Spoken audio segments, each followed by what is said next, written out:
When we embrace the things that make us unique, our true and remarkable capabilities are revealed. Paralympian Amy Purdy. Inclusion elevates all. Elaine Hall. Disability does not equal disadvantage. If there was one lesson I wish I could ingrain in today's society, this would be it. Oftentimes, people who live their lives based on the standard of what is considered normal view the lives of those with different abilities as disadvantaged. It is simply a matter of shifting your perspective and looking at things through a new light to see what can be accomplished rather than only thinking of things in terms of your own life and your own capabilities. There is nothing more upsetting than a look of pity in someone's eyes when they see me making my way through the grocery store or down the street. I understand that they may not understand and that is not always their fault. We live in a society that harbors the tools to teach about equality, to strive for inclusion, no matter what our differences may be. Yet we don't use these tools. We separate ourselves into safe little bubbles where we can hardly see beyond the tip of our nose and compare others to our own worlds without even realizing that is what we're doing. Sometimes it is imperative to stop outside of our comfort zone, outside of our own world to fully experience life. I can only explain difference through my own perspective and hope that it might clarify it for a few people. That is, after all, the purpose of this blog. To inspire change and better lives through opening minds. Even if it's only one person who hears this and realizes they can constitute change, it is worth it. So, what is the difference between your way and my way? I took a trip with my family to the beach recently.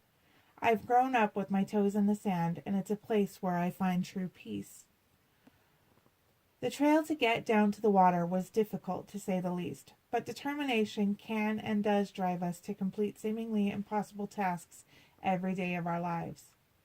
So as I stood at the top of the trail, from which I could see the water was quite a ways away, I watched some of our party kind of zoom down to the water while my sister and I slowly ambled along. They didn't stop to notice the beauty of the journey, but rather were only concerned with the destination. Meanwhile, myself, and consequently my sister, breath by breath and step by step took in everything around us. It took us longer to get to the sandy haven, but the journey and the reward were very much worth every moment. My heart pounds, and there is always uncertainty when I look at the task that I know will challenge me. But that does not mean I will ever turn away. There are moments during these types of experiences that I wonder why I push myself, and the nagging devil on my shoulder, who wants to see me fall and fail, presses hard for me to give up. But I don't. I keep going. I keep moving forward and learning, reminding myself that the journey makes the woman, and I can and will do anything I choose. Everyone has these moments in life. Mine are just different than others. In my life, the journey is both the battle and the reward. It is not about where I am going, but the determination to get there and what I accomplish along the way. I see the world around me with a set of eyes that I wish I could share with others. I see the struggles and the triumphs of others, and although my own are not the same, I understand the feelings and the pride that accompany them. Be kind to those who you do not understand, not out of pity, but rather out of kindness.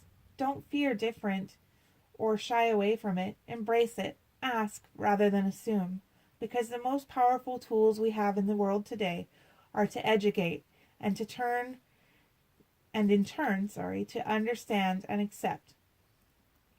Remember to be forever inspiring. In your actions and in your words, change the world by changing the way you see it, one day at a time. Thank you. Create inclusion with simple mindfulness that others might have a different reality from your own. Patty Ding.